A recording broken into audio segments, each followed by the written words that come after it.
my dear students, welcome back to Vidya Mind.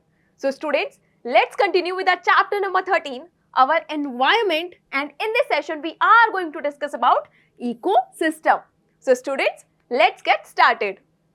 Alright my dear students, so in this session we are going to discuss about ecosystem and functions of ecosystem. तो इस session में हम ecosystem को बहुत अच्छे से discuss करने वाले हैं, साथ ही साथ हम इकोसिस्टम की इंपॉर्टेंस या फिर हम कह सकते हैं उसके फंक्शंस उन्हें भी इस सेशन में डिस्कस करेंगे. So first of all students, what is ecosystem? Ecosystem है क्या भाई, जिसके बारे में हम बात करने वाले हैं वो है क्या? सो इकोसिस्टम क्या होता है? एक तरह का सिस्टम होता है जिसमें जो लिविंग ऑर्गेनिजम्स होते हैं और जो नॉन लिविंग पार्ट्स होते हैं एक जगह के, वो साथ में क्या करते हैं, एक दूसरे से इंटरैक्ट करते हैं, वही साथ में रहते हैं और एक दूसरे से इंटरैक्ट करते हैं और एक बैलेंस को बनाए रखते हैं, right? So we can say ecosystem is a system in which living organisms and non-living constituents interact with each other and maintain the balance in an area. हम ये बोल सकते हैं, राइट? सो देखिए, ecosystem refers to the interactions and balance between all living organisms and non-living constituents, जैसा कि यहाँ पे लिखा हुआ है. बहुत सिंपल है, राइट? अब देखिए, लिविंग ऑर्गेनिजम्स कौन कौन हो सकते हैं एक इकोसिस्टम में? कौन कौन लिविंग ऑर्गेनिजम्स हो सकते हैं? माइक्रो ऑर्गेनिजम्स हो सकते हैं, राइट? माइक्रो ऑर्गेनिजम्स भी क्या है भाई? सिंगल सेल्ड ऑर्गेनिज्म है बट लिविंग है. इसी तरीके से प्लांट्स, एनिमल्स, ह्यूमन बींग्स सब क्या है? लिविंग ऑर्गेनिजम्स हैं. और वहीं पर जो नॉन लिविंग कॉन्स्टिट्यूएंट्स हो सकते हैं वो कौन कौन से हो सकते हैं बताइए? वहाँ की फिजिकल सराउंडिंग्स, जैसे कि क्लाइमेटिक फैक्टर्स हो गए, टेम्परेचर, रेनफॉल, ह्यूमिडिटी, साथ ही साथ वहां पर जो फिजिकल सराउंडिंग्स में प्रेजेंट होते हैं, लैंड, सॉइल, एयर, ये भी क्या है? ये सारे नॉन लिविंग कॉन्स्टिट्यूएंट्स हैं. तो living organisms, non living constituents एक दूसरे के साथ इंटरेक्ट भी करते हैं ना? क्यों करते हैं? जिससे क्या हो, एक बैलेंस बना रहे इकोसिस्टम में, राइट? तो इसी को हम क्या बोलते हैं? इकोसिस्टम बोलते हैं. नाउ स्टूडेंट्स, मूविंग ऑन, इसका एक एग्जांपल हम देख लेते हैं. देखिए, क्या बहुत सारे एग्जांपल्स यहाँ पे मेंशन्ड है. यहाँ पे जैसे कि फॉरेस्ट क्या है? एक तरह का इकोसिस्टम है. Ponds, lakes, green areas, these all are the examples of ecosystem. क्या है यहाँ पर? एक जगह है, राइट? भाई जैसे मान लेते हैं फॉरेस्ट. फॉरेस्ट क्या है? एक जगह है. ये क्या है हमारा? फॉरेस्ट. अब इस फॉरेस्ट में तरह तरह के लिविंग ऑर्गेनिजम्स होंगे. लिविंग ऑर्गेनिजम्स जैसे कि माइक्रो ऑर्गेनिजम्स, प्लांट्स, ट्रीज, इस तरीके से, राइट? और साथ ही साथ एनिमल्स भी होंगे, तरह तरह के एनिमल्स. कौन कौन से एनिमल्स हो सकते हैं? ये मैंने बना दिया एलिफेंट, राइट? एलिफेंट हो सकता है. और क्या हो सकता है? टाइगर हो सकता है. तरह तरह की बर्ड्स इस तरीके से हो सकती हैं. तो ये हो गए लिविंग पार्ट्स उस फॉरेस्ट के. नॉन लिविंग पार्ट्स कौन कौन से हो सकते हैं? वाटर बॉडीज हो सकती है, राइट? कोई रिवर यहाँ से बह रही हो, एक बड़ा सा माउंटेन हो सकता है, राइट? और साथ ही साथ यहाँ आसपास में जो एयर प्रेजेंट है, जो सॉइल प्रेजेंट है, ये सब क्या है? ये सब नॉन लिविंग कॉन्स्टिट्यूएंट्स हैं इस फॉरेस्ट के. तो ये जो लिविंग ऑर्गेनिजम्स हैं ये साथ में भाई किसके इंटरेक्ट करते हैं? इन सारे लिविंग जो नॉन लिविंग कॉन्स्टिट्यूएंट्स उनके साथ इंटरेक्ट करते हैं इस एरिया में. और ये क्या हो गया? एक तरह का इकोसिस्टम हो गया. और इसे हमने क्या नाम दे दिया? इसे हमने नाम दे दिया फॉरेस्ट, राइट? इसी तरीके से बहुत सारे एग्जाम्पल्स है, जैसे कि पॉन्ड्स, लेक्स, ये सब क्या है? ये तरह तरह के इकोसिस्टम है. और ये सारे इकोसिस्टम जो हैं इनमें अलग अलग तरह के लिविंग ऑर्गेनिजम्स, अलग अलग तरह की जो नॉन लिविंग प्रॉपर्टीज हैं वो प्रेजेंट होती हैं, राइट? अब चलिए देखते हैं ecosystem dynamics. So continuous exchange of energy and matter between living and non living components. अब देखिए, जो इकोसिस्टम होता है ना हमारा, यहाँ पर क्या होता है? यहाँ पर एक कॉन्टिन्यूअस एक्सचेंज होता है एनर्जी और मैटर का. किस किस के बीच में? लिविंग और नॉन लिविंग के बीच में, राइट? ये क्या करते हैं? एक दूसरे से इंटरेक्ट करते हैं और एक कंटिन्यूअस एक्सचेंज ऑफ एनर्जी, एक फ्लो ऑफ एनर्जी होता रहता है. और साथ ही साथ एक कंटिन्यूअस एक्सचेंज ऑफ मैटर भी होता रहता है. कैसे होता है? बहुत अच्छे से हम डिस्कस करने वाले हैं हमारे आने वाले सेशंस में. तब आपको ये डिटेल में बहुत अच्छे से समझ आएगा, राइट? अब आगे देखिए टाइप्स ऑफ इकोसिस्टम. अब हम क्या डिस्कस करेंगे स्टूडेंट्स? इकोसिस्टम के टाइप्स. तो इकोसिस्टम को ना हमने दो कैटेगरीज में डिवाइड किया हुआ है, natural ecosystems and man made ecosystems, right? So we have divided ecosystem in two categories, natural ecosystem and man-made ecosystem. तो हम कह सकते हैं भाई natural ecosystem क्या है? ऐसे इकोसिस्टम जो कि नेचुरली प्रेजेंट होते हैं. कहाँ नेचुरली प्रेजेंट होते हैं? नेचर में नेचुरली प्रेजेंट होते हैं, राइट? उसे ही हम क्या बोलते हैं? नेचुरल इकोसिस्टम बोलते हैं. इसके एग्जाम्पल्स अगर हम देखें तो grasslands, forest, seas, rivers, deserts, mountains, ponds, lakes, these are already present on our earth. इन्हें किसी ने बनाया तो नहीं है, हम ह्यूमन बींग्स ने जाकर ये फॉरेस्ट तो नहीं बनाया, या फिर ये लेक कोई माउंटेन्स तो नहीं बनाए, अपने आप प्रेजेंट है। तो ये हो गए हमारे नेचुरल इकोसिस्टम्स। वहीं पर अगर हम बात करें man made ecosystem, these are also known as artificial ecosystems, right. So what are this man made ecosystems और आर्टिफिशियल इकोसिस्टम्स? ये मैन मेड इकोसिस्टम या आर्टिफिशियल इकोसिस्टम क्या होते हैं? ये मैन के द्वारा क्रिएट किए जाते हैं। कौन इन्हें बनाता है? हम ह्यूमन बींग्स इन्हें आर्टिफिशियली क्रिएट करते हैं, राइट। इसके कुछ एग्जांपल्स देख लीजिए जैसे कि gardens, crop fields, parks, aquariums. ये किसने बनाए हैं सब? ये भाई नेचुरली प्रेजेंट तो होते नहीं है, ये बनाए हैं मैन ने। That is why these are known as man made ecosystems और आर्टिफिशियल इकोसिस्टम्स, राइट। तो क्या डिस्कस किया हमने? That there are two types of ecosystems. The first type is natural ecosystems which are naturally present, and the second type is man-made ecosystems or artificial ecosystems which are created by man, which are made by men, right? Is this difference is clear to you students? Now आगे देखिए, जो natural ecosystem है इसे भी हमने दो categories में divide किया। इसके भी दो टाइप होते हैं। The first one is terrestrial ecosystem and the second type is aquatic ecosystem. तो हमारे टेरेस्ट्रियल इकोसिस्टम क्या होते हैं? ये एक तरह के नेचुरल इकोसिस्टम है and these are land based ecosystem. कैसे इकोसिस्टम है ये? लैंड बेस्ड इकोसिस्टम है, भाई लैंड के ऊपर प्रेजेंट होते हैं। फॉर एग्जाम्पल आपके डेजर्ट्स, ग्रासलैंड्स, माउंटेन्स, ये सब क्या है? ये सब अर्थ के ऊपर, लैंड के ऊपर प्रेजेंट है ना। That is why these are terrestrial ecosystems. और वहीं पर ये जो हमारे एक्वेटिक इकोसिस्टम है, नाम से ही पता चल रहा होगा, एक्वा वर्ड एक्वेटिक वर्ड आ रहा है, मतलब ये वाटर बेस्ड इकोसिस्टम है। कहाँ प्रेजेंट होंगे? वाटर बॉडीज में, राइट। कहाँ में? पानी में प्रेजेंट होंगे, वाटर बेस्ड इकोसिस्टम होंगे, इसलिए इन्हें एक्वेटिक इकोसिस्टम बोलते हैं। एग्जाम्पल देखिए इसके, पॉन्ड्स, रिवर्स, लेक्स, सीज, क्या है ये सब? ये हमारे एक्वेटिक इकोसिस्टम के एग्जाम्पल्स हैं।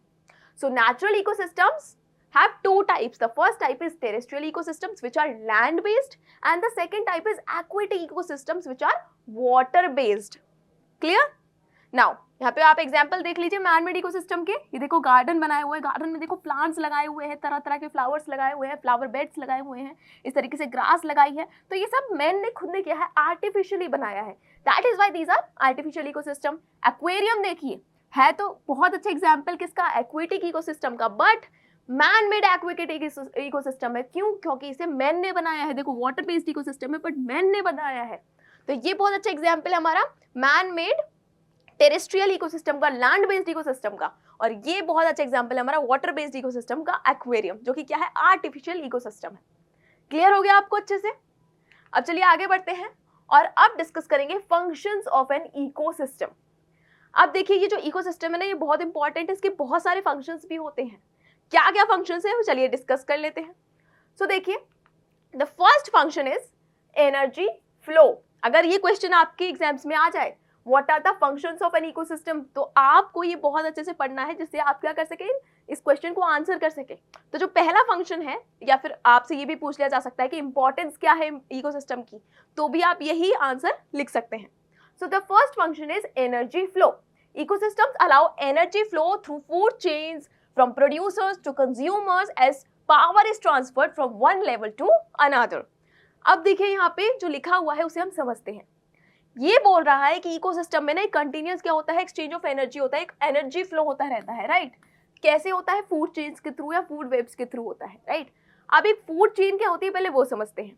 फूड चेन आपकी स्टार्ट होती है प्रोड्यूसर से, प्लांट से, राइट। और उसके बाद इसमें आते हैं एनिमल्स, और एनिमल्स भी डिफरेंट डिफरेंट लेवल के होते हैं, जो कि हम आगे बहुत अच्छे से डिटेल में डिस्कस करने वाले हैं।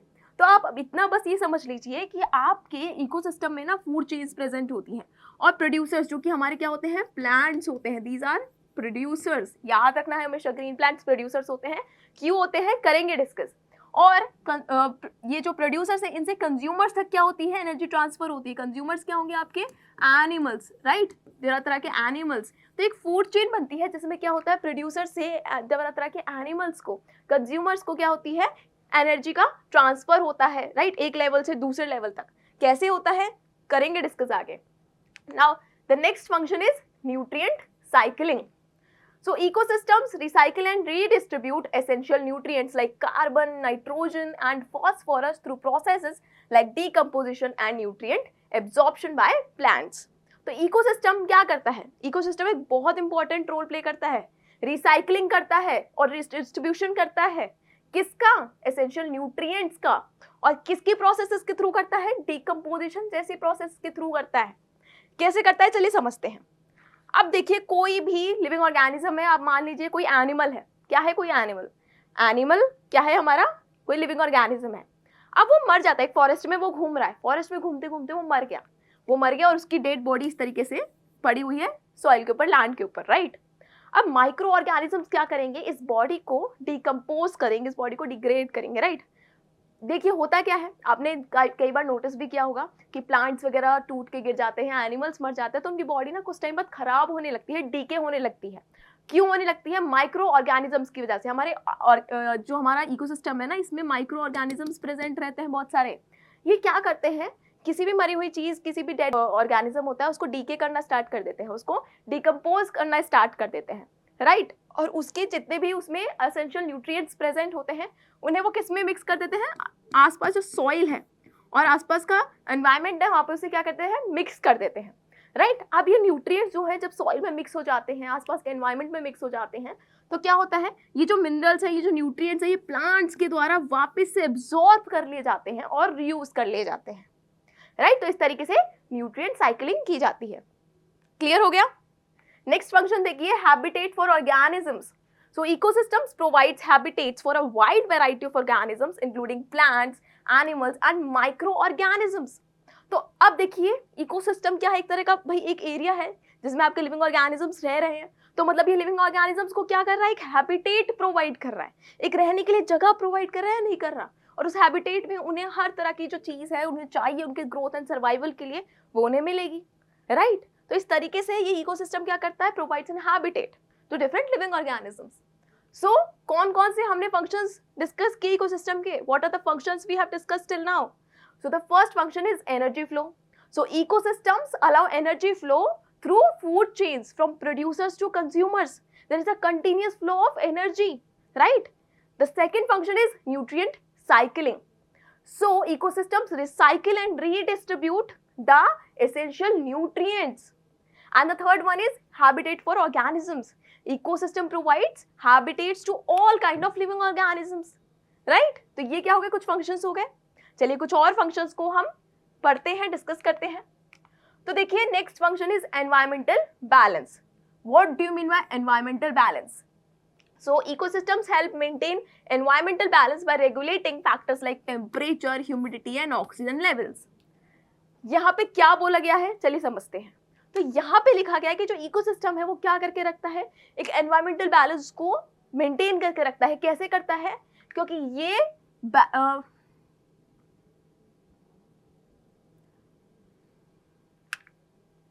कैसे करता है? Bye regulating factors like temperature, humidity and oxygen levels. ये जो डिफरेंट आपको फैक्टर्स दिखाई दे रहे हैं इनको रेगुलेट करके, इनको अच्छे से रेगुलेट करके जो हमारा इकोसिस्टम में क्या करता है? बैलेंस बनाए रखता है, एनवायरमेंटल बैलेंस बनाए रखता है। अब देखिए ज्यादा धूप पड़ने लगती है, बहुत ज्यादा एक्सट्रीम लेवल पे धूप पड़ने लगती है तो कितना अनकंफर्टेबल फील होने लगता है, राइट।